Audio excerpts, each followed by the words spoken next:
은혜로운 찬송 감사합니다.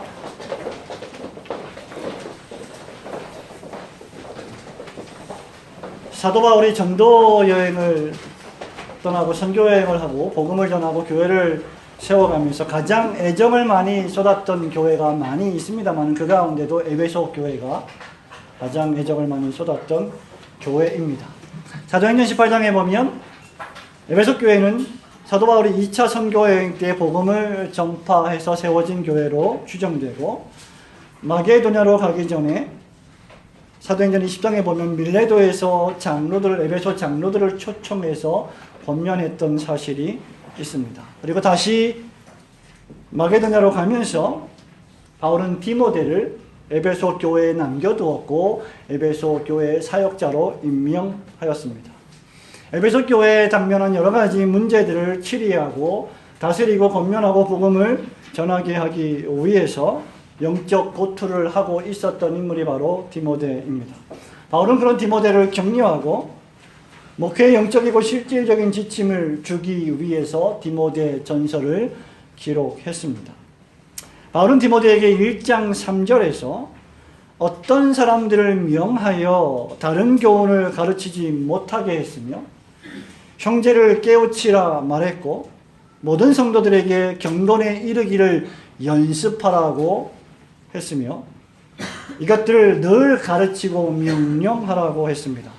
그렇게 할 때 너의 연소함을 업신여기지 못하게 하고 모든 믿는 자에게 본이 되고 읽는 것과 권하는 것과 가르치는 것에 창념하라고 했습니다.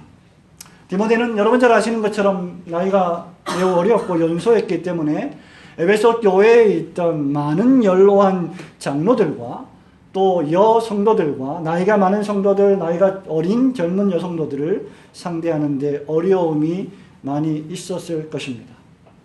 그러나 이것보다 더 큰 어려움이 있었는데 바로 그것이 에베소 교회에 침투한 거짓 교사들의 교훈이었습니다.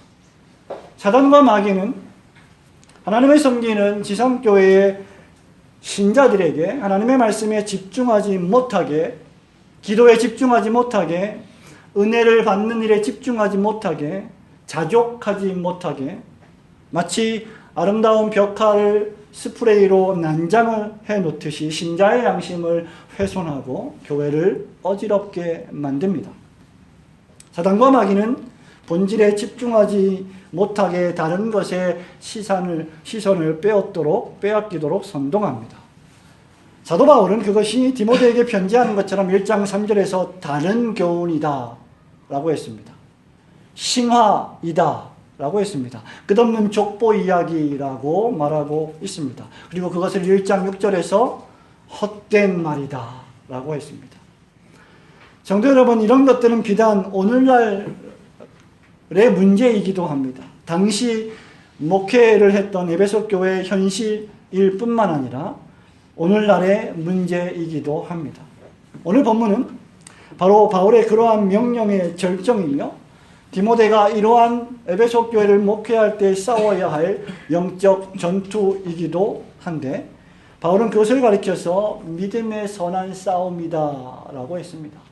이것은 바울뿐만 아니라 오고 오는 교회의 모든 성도들이 함께 싸워 나가야 할 전쟁이다, 전투다 라고 했습니다.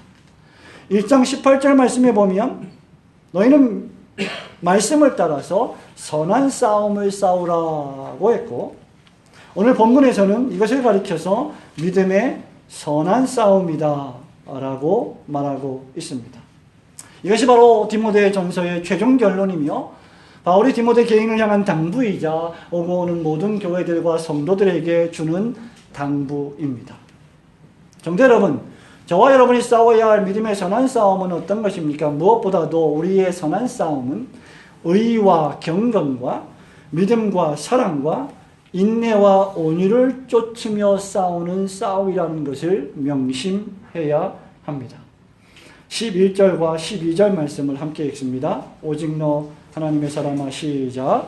오직 너 하나님의 사람아, 이것을 피하고 의와 경건과 하나님과 사랑과 인내와 온유를 하며 믿음의 선한 싸움을 싸워라. 영생을 취하라. 이를 위하여 내가 부르심을 받았고 많은 증인 앞에서 선한 아멘. 우선 이 싸움의 성격이 12절에서 밝히고 있는 것처럼 믿음의 싸움이다, 믿음의 전투이다, 선한 싸움이다라는 것을 강조할 필요가 있습니다. 저와 여러분이 싸워야 할 전투는 물리적인 싸움이 아닌, 칼과 창과 방패를 들고 싸우는 싸움이 아닌 영적 싸움이요, 선한 싸움입니다. 여러분이 선한 싸움이라는 이 싸움의 윤리적인 특징을 나타내고 있습니다. 그래서 이 싸움을 싸울 때 신자들은 어떻게 싸워야 하느냐? 의와 경건을 추구하며 싸워야 한다는 것입니다.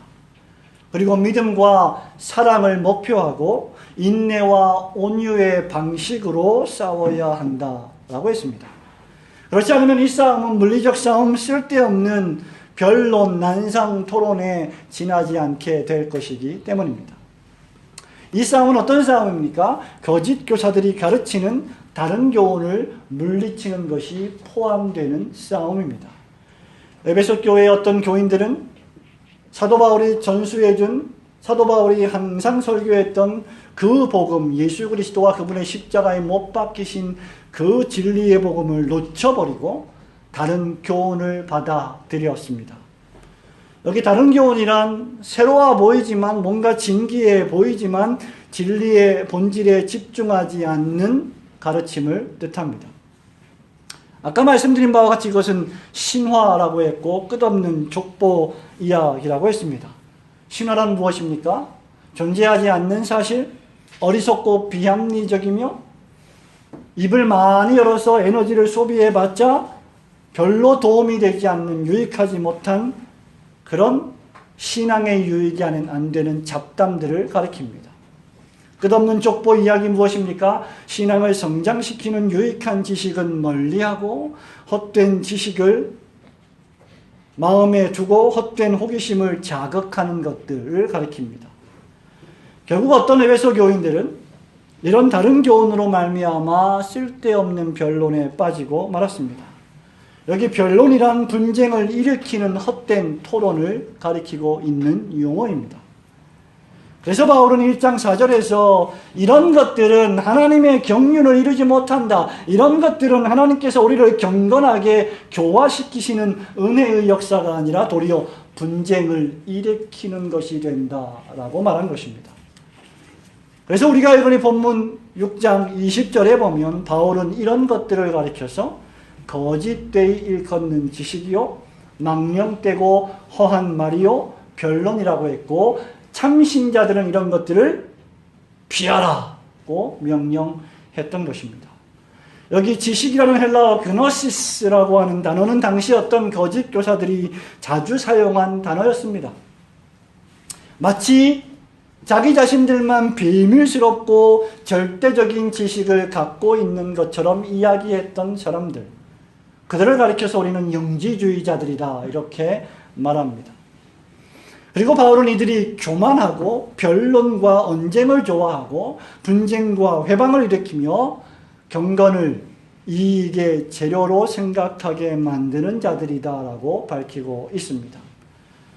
결국 이들의 목표를 바울은 폭로하고 있는데 그들의 목표는 돈을 사랑하는 것이었으며 이런 탐심으로 인하여 믿음에서 떠나게 된 자들이었다라고 디모데 전서에서 말하고 있습니다.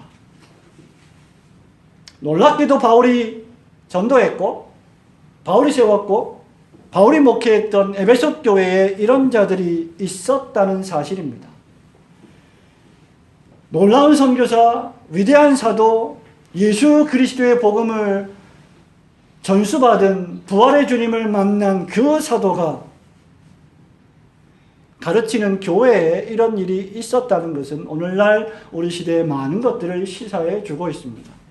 그리고 그 가운데 어떤 이들은 믿음에 관해서는 파선할 정도였다라고 1장에서 바울이 밝힙니다. 그래서 바울은 1장 20절에서 그 가운데 후메네오와 알렉산더가 교회를 회방하자 징계해야 했다고까지 기록하고 있습니다.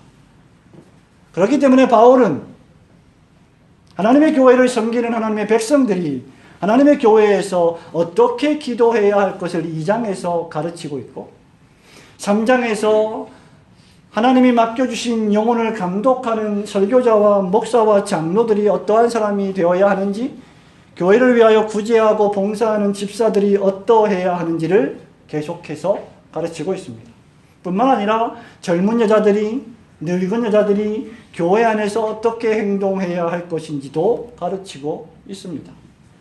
4장에서 그리스도 예수의 선한 일꾼은 어떻게 살아야 하는지, 5장에서 사역자들은 성도들을 어떻게 대해야 하는지, 성도들은 사역자들을 어떻게 대해야 하는지, 목사의 생업을 어떻게 도우며 다스리는 장로와 가르치는 장로인 목사를 어떻게 존경해야 하는지를 교훈하고 있습니다.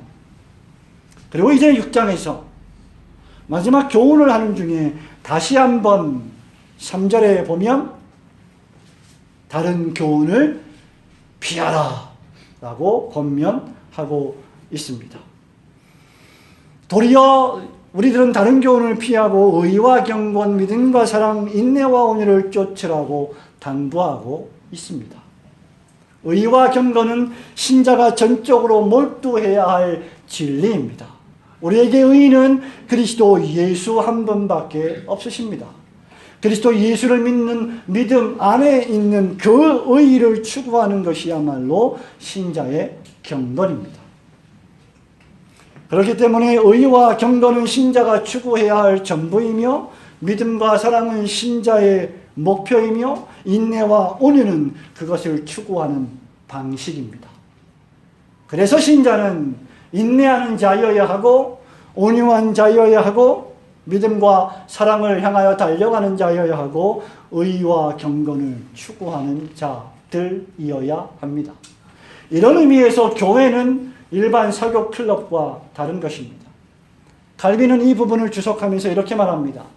의를 추구하는 데 전념하는 사람, 경건을 신앙으로, 사랑을 목표로 삼고 있는 사람, 그리고 인내와 온유를 따르는 사람은 누구든지 탐심과 그것의 열매를 혐오하고 기피할 수밖에 없습니다 라고 말하고 있습니다.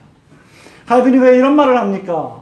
교회를 다니면서 예수를 믿는다고 하면서 교회 안에서 망령되이 행하며, 또 교회 안에서 돈을 최고의 가치로 여기며 그 돈에 자기의 탐심을 팔아버린 자들을 바울이 6장 10절에서 언급하고 있기 때문입니다.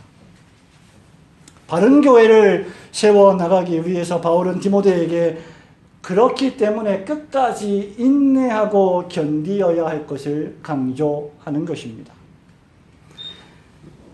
바울은 디모데에게 6장 11절에서 오직 너 하나님의 사람아, 다른 사람들은 몰라도 오직 너 하나님의 사람 디모데야, 너는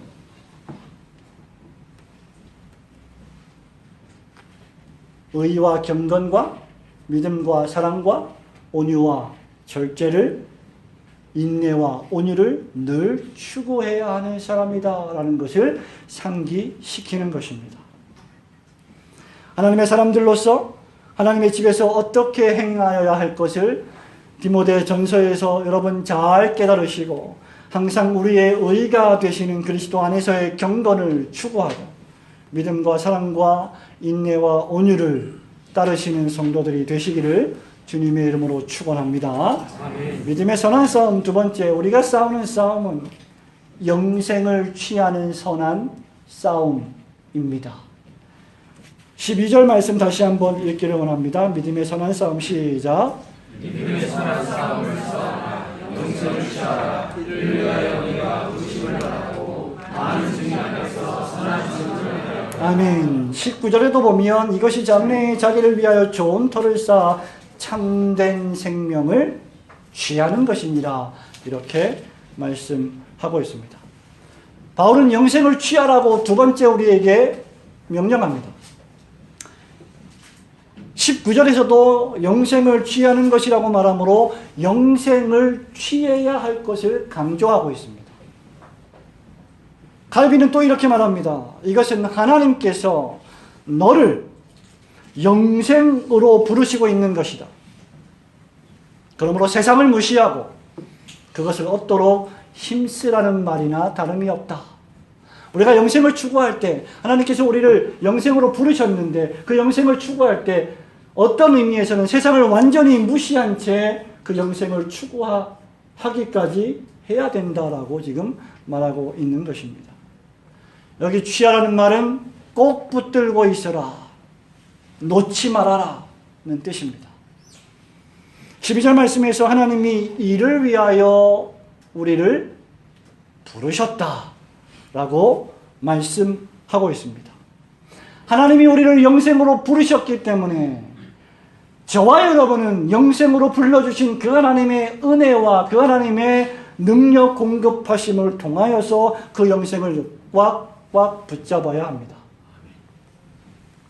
영생이 우리 안에서 시작되었기 때문에 하나님의 나라가 우리 안에서 믿음으로 말미암아 시작되었기 때문에 그것을 잘 간직하고 그것을 잘 보살피고 그 안에서 즐거워하며 그것을 기뻐해야 합니다. 이것은 마치 우리가 이전에 살펴본 것처럼 믿음에서 믿음에 이르는 믿음의 삶과도 똑같습니다. 시작된 믿음에서 완성되어 가는 믿음처럼 믿음의 주여 또 그 믿음을 완성하시는 온전케 하시는 그리스도 예수를 바라보는 그 믿음이 그 믿음을 통하여 우리를 완전한 믿음으로 이끌어 가시는 것처럼 그 시작된 영생이 우리의 영혼 안에서 시작된 하나님의 나라가 완성되어 갈 것이기 때문에 하나님이 우리에게 주신 그 영생을 꼭 붙들고 있으라는 말입니다. 성도 여러분, 영생으로 부르신 이가 하나님이시고 우리에게 믿음으로 말미암아 그 영생을 맛보게 하신 이가 하나님이시기 때문에 그 영생을 완성하실 분도 역시 하나님이십니다. 빌립보서 1장 6절에서 바울이 말합니다. 너희 안에서 착한 일을 시작하신 이가 그리스도 예수의 날까지 이루게 하실 줄을 우리는 확신하노라 고 했습니다. 바울이 빌립보 교회 교인들에게 말한 것처럼 이것은 우리에게 엄청난 확신을 주는 것입니다. 하나님이 우리를 영생으로 부르셨다면 우리의 영생이 완성될 것은 하나님의 부르심의 약속에 기인하기 때문에 확실하다는 것입니다. 그리고 중생받은 신자라면 그 영생의 확신을 크게 가지고 있다는 말입니다. 우리의 신앙의 생애를 지도하시는 이가 하나님이시라면 누가 우리를 막을 수 있겠습니까? 하나님의 사랑이 우리를 강권하시고 그리스도 예수 우리 주 안에서 우리를 사랑하신 그 하나님이 우리를 지금도 지켜주고 계시다면 그 누가 우리를 그리스도의 사랑에서 끊으리요? 라고 바울은 로마서 8장에서 웅변적으로 선언하고 있습니다. 우리를 부르신 이가 하나님이시요 부르신 이를 의롭다 하신 이가 하나님이시요 의롭다 하시는 이를 영화롭게 하신 이가 하나님이시다라고 바울은 말하고 있습니다. 그렇기에 만물이 주에게서 나오고 주로 말미암고 주에게로 돌아갈 것이다. 영광이 저에게 세세에 있으리로다. 아멘이라고 바울은 노래를 부르고 있는 것입니다. 성도 여러분, 그렇기 때문에 이런 신앙과는 여러분에게 참된 태도와 자세를 견지하게 만듭니다. 우선 무엇보다도 여러분의 그 작은 믿음이 여러분을 하나님의 나라로 이끌어 가게 하는 것이 아님을 깨달아야만 합니다. 우리의 작은 믿음을 큰 믿음으로 보아주시고 완전한 믿음으로 보아주시고 완전한 믿음으로 이끌어 가시는 하나님 때문에 우리의 구원은 완전한 것입니다. 빌립보서 3장 12절부터 14절에서 바울이 또 이렇게 말합니다. 내가 이미 얻었다 함도 아니요 온전히 이루었다 함도 아니라 오직 내가 그리스도 예수께 잡힌 바 된 그것을 잡으려고 달려가노라. 형제들아, 나는 아직 내가 잡은 줄로 여기지 아니하고 오직 한 일, 즉 뒤에 있는 것은 잊어버리고 앞에 있는 것을 잡으려고 표대를 향하여 그리스도 예수 안에서 하나님이 위에서 부르신 부름의 상을 위하여 달려가노라. 하나님이 우리를 부르신 부르심과 그 영생의 소망은 확실하지만 완전하지만 우리는 그 나라에 이르게 될 것이지만 아직 우리는 이 지상에 있고 아직 우리는 연약한 육신을 가지고 있고 아직 우리는 죄성이 남아있기 때문에 우리는 붙잡았다고 여기지 아니하고 우리는 완전하다고 여기지 아니하고 그 완전하게 하실 그리스도를 바라보면서 표대를 향하여 열심히 주께서 맡겨주신 일을 감당함으로 그리스도 예수의 교회 안에서 하나님 아버지가 부르신 상을 위하여 신앙의 걸음을 달려간다 라고 바울은 고백하는 것입니다. 성도 여러분, 이것은 13절 말씀에 보면 하나님의 명령이라고 했습니다. 우리 주 예수 그리스도께서 나타내실 때까지, 재림하실 때까지, 그래서 너희들은 흠도 없어야 하고 책망받을 일도 없는 것처럼 이 명령을 지켜내야 한다. 기약이 이르면 하나님이 그의 나타나심을 우리에게 보이실 것이다. 그러므로 이런 영생의 부르심, 즉 영생으로의 초청장을 거절한다면 그것은 지극히 어리석은 일이 될 것입니다. 그것은 장차 하나님의 진노와 심판을 면치 못할 불신앙이기 때문입니다. 사랑하는 성도 여러분, 주님 다시 오실 때까지 이 올고든 교회에서 올고든 신앙의 길, 영생의 길을 분투하면서 열심히 걸어가시는 성도들이 되시기를 주님의 이름으로 축원합니다. 마지막 세 번째로 믿음의 선한 싸움은 하나님의 선한 사업에 소망을 두는 싸움이어야 한다라는 것입니다. 17절부터 19절 말씀 다시 한번 읽기를 원합니다. 내가 이 세대에서 시작. 내가 이 세대에서 구한 자들을 위하여 마음을 놓지 말고 전함이 없는 재물에 소망을 두지 말고 오직 우리의 모든 것을 위하사 의리하시는 하나님께 드리며 선을 하고 선한 사업을 많이 하고 하는 것을 좋아하며 너무 자가 되게 하라. 이것이 장래에 자기를 위하여 좋은 터를 쌓아 참된 생명을 지향하는 것입니다. 아멘. 바로 이런 이유 때문에 하나님이 우리를 영생으로 부르셨기 때문에 하나님이 우리에게 선한 싸움을 싸우라고 명령하셨기 때문에 그것이 우리가 이 세상에서 학교를 다니며 공부를 하고 이 세상에서 직장을 다니며 돈을 벌고 사업을 하며 살아가는 이유이기 때문에 우리는 그 어떤 일보다도 하나님의 선한 사업에 힘쓸 줄 아는 신자들이 되어야 합니다.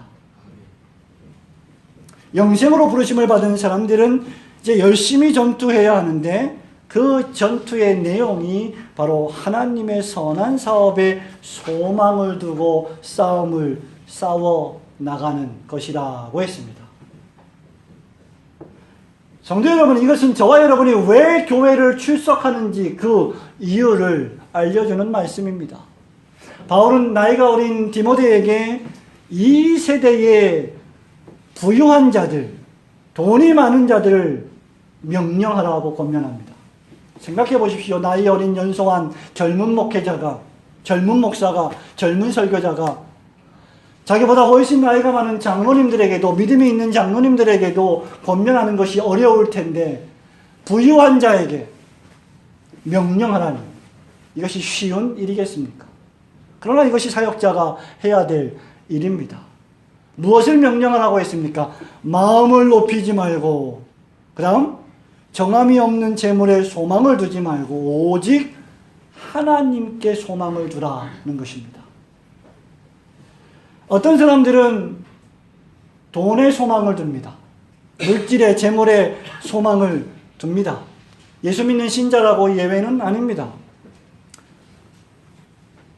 돈을 버는 것 자체가 전혀 문제가 될 것은 없습니다. 그러나 돈에 소망을 두는 것은, 재물에 소망을 두는 것은 하나님과 재물을 겸하여 섬기지 못할 우상 숭배라고 말씀한 바 있습니다. 돈에 소망을 두는 사람, 그래서 돈에 욕심이 있는 사람, 돈에 혈안이 되어 있는 사람은, 그래서 돈이 많은 사람은 어떤 일이 벌어집니까? 바로 그것 때문에 마음이 높아집니다. 만들어집니다.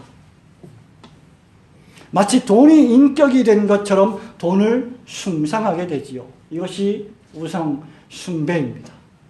이것이 물질 만능주의입니다. 돈이 많으면 그 누가 나를 무시할 수가 없다. 돈만 많이 있다면 나는 어디서든 대접을 받을 수 있다. 그런데 바울이 뭐라고 말합니까? 이러한 재물은 정함이 없는 것이다. 17절에 네가 이 세대에서 부한 자들을 명하여 마음을 높이지 말고 정함이 없는 재물에 소망을 두지 마라. 여기 정함이 없다는 말이 무슨 뜻일까요? 불확실하다는 말입니다. 여러분이 추구하는 재물, 여러분이 추구하는 물질은 확고하지 않다는 것입니다. 그래서 바울이 17절 시작할 때 뭐라고 시작합니까? 네가 이 세대에서, 우리가 추구하는 돈은 그저 이 세계에서, 이 세대에서, 이 시간대 10년, 20년, 30년, 길면 70년, 80년 동안 이 세대에서 존재하는 것이다. 정함이 없다. 불확실하다. 재물은 이 세대에만 있을 뿐 다음 세대가 오면 어떻게 될지 아무도 모른다. 그래서 재물은 내 수중에 들어온 순간 언제 빠져나갈지 모른다는 것입니다. 유명한 격언에 이런 말이 있습니다. 가난이 창문 틈으로 넘어 들어오면 사람이 창문 밖으로 도망간다. 사람이 너무 가난하면, 사람이 너무 힘들면 사랑이 식어지고 삶이 곰핍하고 어려워지기 마련입니다. 그러나 모든 사람이 그런 것은 아닙니다. 반대로 창문으로 돈이 많이 들어오면 동일하게 사랑이 밖으로 나갈 수 있음을 우리는 명심해야 합니다.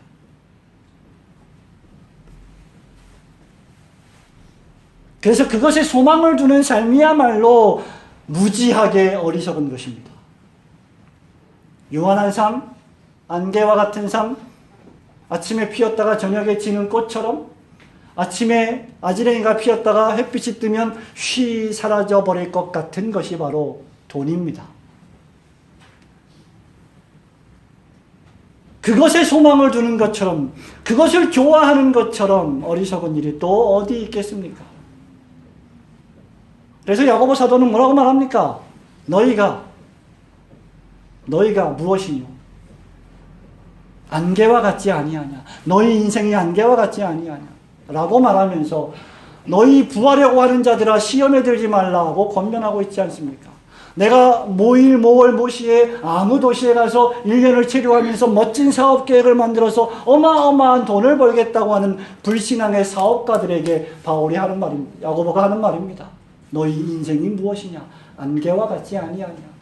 주님의 뜻이면 내가 이것도 하겠습니다. 주님의 뜻이면 내가 저것도 하겠습니다. 라고 말하여야 할 것이거늘 너희는 하나님에게 소망을 두지 않는구나. 이것이 어리석은 이유는 무엇입니까? 하나님께서 우리에게 모든 것을 주셨는데 17절에 우리에게 모든 것을 후이주사 누리게 하시는 하나님이 계신데 그 하나님께 소망을 두지 않고 하나님이 허락하여 주신 그 물질에게만 소망을 둔다면 그것이 어리석다는 것입니다. 주신 분보다 주신 물질을 더 좋아하고 그것에 소망을 둔다면 우리에게 모든 것을 주신 그 하나님을 망각하고 소홀히 대접하는 처사가 아니고 무엇이겠습니까? 그러므로 그리스도인은 하나님의 은혜로 하나님의 도우심으로 물질이 생겼다면 많은 돈을 벌었다면 어찌하든지 그 물질을 선한 일을 위하여 사용할 줄 알아야 합니다. 선한 사업에 부여하기 위해서 그 물질을 흘러보내야 합니다.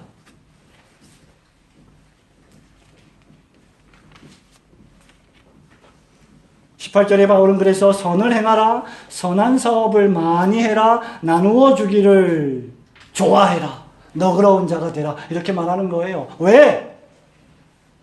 물질은 저와 여러분이 좋아하지 않고 너그럽지 않으면 그 그것을 나눠주기를 좋아하지 않고 너그럽지 않으면 나눠줄 수가 없기 때문입니다. 돈을 싫어하는 사람이 누가 있습니까? 물질을 싫어하는 사람이 누가 있습니까? 그러나 바울은 우리에게 나누어 주기를 좋아하라. 너그러운 자가 되라. 무엇보다도 선을 행하고 선한 사업에 힘쓰라. 여러분, 이 말씀은 1차적으로 그 당시에 부요한 사람들에게 던지는 말씀입니다. 그 당시에 문화는 부를 대물림했습니다. 소위 오늘날 우리 시대에 말하는 세습과도 같은 일들이 그때 이미 있었습니다. 그러므로 부자인 사람은 선한 사업에 부요해야지, 나눠주기를 좋아해야지, 동정해야지, 사랑해야지, 그 부를 그저 자기 것인 양 교만하게 갖고 있으면 안 된다는 뜻입니다. 2차적으로는 이 모든 말씀은 그리스도인들에게 해당되는 말씀입니다. 성도 여러분, 부자의 기준이 무엇입니까? 돈이 얼마나 많아야 부자이겠습니까? 어떤 사람이 부유하겠습니까? 부에 대한 빈부의 차이가 있긴 하지만 절대적 기준은 없습니다. 그러므로 모든 그리스도인들이 선한 사업에 힘써야 합니다. 자기의 처한 처소에서, 자기의 생활 수준의 한계 내에서 가난한 사람을 돕는 일, 손님 접대하는 것을 즐거워하는 일, 복음의 증진과 전도에 힘쓰는 일, 하나님의 구속기관인, 마침내 그 구속기관인 교회를 통하여 완성하실 천국을 바라보면서 그 교회에 헌신하는 일, 11조와 감사와 주일 예물을 드리는 일, 이 모든 일들이 바로 우리가 힘써야 할 선한 사업입니다. 신학 후원, 선교 후원, 이웃을 사랑하는 마음으로 여러분의 물질을 정기적으로 10,000원, 20,000원, 30,000원, 50,000원씩 아껴서 하나님 앞에 드림으로 그것을 흘러보내게 하는 일, 그것이 바로 우리가 이 세상에 존재하는 이유입니다. 성도 여러분, 이것은 불신앙적으로 부하게 되는 일을 막아주는 교정책입니다. 뿐만 아니라 19절에 장래의 자기를 위하여 좋은 터를 쌓아 참된 생명을 취하는 것이다 라고 바울이 말하고 있습니다. 우리에게 남는 것은 선한 일이요, 선한 사업이요, 그래서 믿음의 선한 싸움입니다. 이런 의미에서 우리 주님은 너희 보물을 산상수훈의 말씀에서 어디에 쌓아두라고 했습니까? 하늘에 쌓아두라. 거기에는 좀도 나지 않고 동록도 없고 도둑이 구멍을 뚫지도 못한다 라고 했습니다. 하늘의 보화를 쌓는 일에는 조금의 관심도 없으면서 지상에서 온갖 좋은 것들을 추구하는 것은 세상 사람들의 삶의 방식입니다. 교회를 다니는 교인들이, 신자들이 그런 방식의 삶을 산다면 하나님의 신실한 청지기는 결코 아닐 것입니다. 자기 가정의 삶에는 지대한 관심이 있으면서 하나님의 나라에 부여하지 못하고 하나님의 교회에 부여하지 못하다면 그건 역시 마찬가지일 것입니다. 진짜 그리스도인과 유사 그리스도인을 판별하는 시금석 가운데 하나가 바로 여러분이 여러분의 지갑에 있는 돈을 어떻게 쓰느냐에 달려 있습니다. 그러나 그렇다고 해서 우리의 선한 일이, 우리의 선한 사업이 우리의 공로가 되는 것은 아닙니다. 우리가 구원받는 조건이 되는 것은 아닙니다. 그것은 하나님의 은혜를 받은 사람들의 자연스러운 성품이요, 여러분 마음속에 내적인 생명이 있다면 그것이 외적으로 표현되는 방식입니다. 하나님이 주신 모든 것에 감사하는 것이지요.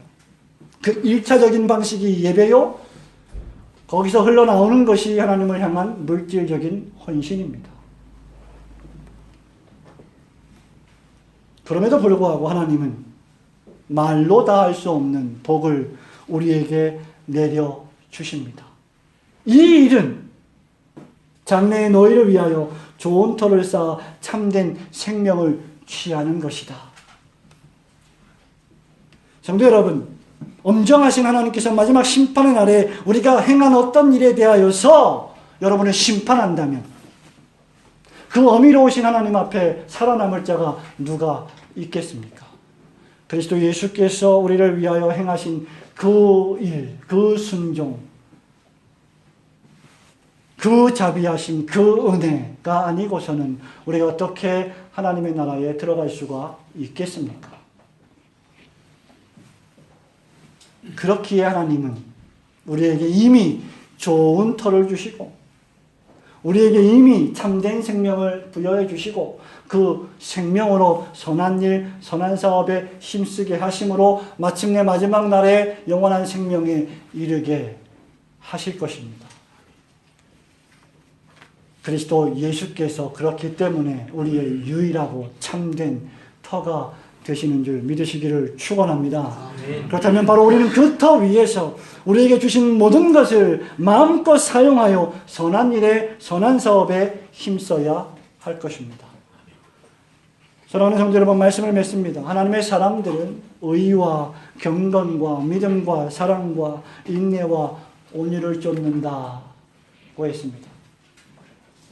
영생을 소망하고 추구하고 취한다, 놓치지 않는다, 꽉 붙든다 라고 했습니다. 그리고 그런 사람들은 하나님의 선한 사업에 부여해서 나눠주기를 좋아한다고 했습니다. 제가 알고 있는 적지 않은 지인들 가운데는 자신의 물질을 기꺼이 기부하여서 어려운 목회자들에게, 신학생들에게, 어려운 이웃들에게 신학을 증진시키는 출판사들을 위하여 기꺼이 드리는 성도들이 있습니다. 그들이 돈이 많기 때문에 그런 일을 하는 것은 결코 아닙니다. 돈이 많다고 해서 그런 일을 할 수도 없습니다. 하나님께서 그 영생의 소망을 그들에게 주셨고 우리들에게 주셨고 장래에 우리를 위하여 좋은 터를 쌓아 참된 생명을 취하는 삶이 무엇인지를 깨닫게 해 주셨기 때문입니다. 그래서 우리는 이런 선한 싸움을 싸워 가야만 합니다. 그렇기 위해서 우리는 거짓된 자들의 지식에 망령되고 허한 말과 변론을 일으키는 것들을 모조리 피할 줄 아셔야 합니다. 그래서 자기 금면과 자기 절제가 필요하다고 바울은 4장 7절과 15절에서 말합니다. 디모데전서 6장 3절에서도 다른 교훈을 하며 바른 말, 곧 우리 주 예수 그리스도의 말씀과 경건에 관한 교훈에 창념치 아니하면 저는 교만하여 아무것도 알지 못하고 변론과 언쟁을 좋아하는 자니 이로써 투기와 분쟁과 회방과 악한 생각이 난다고 했습니다. 그래서 바울은 에베소 교인들이 신앙생활을 할 때 경건을 이익의 재료로 생각하면 다툼이 일어난다고 했던 것입니다.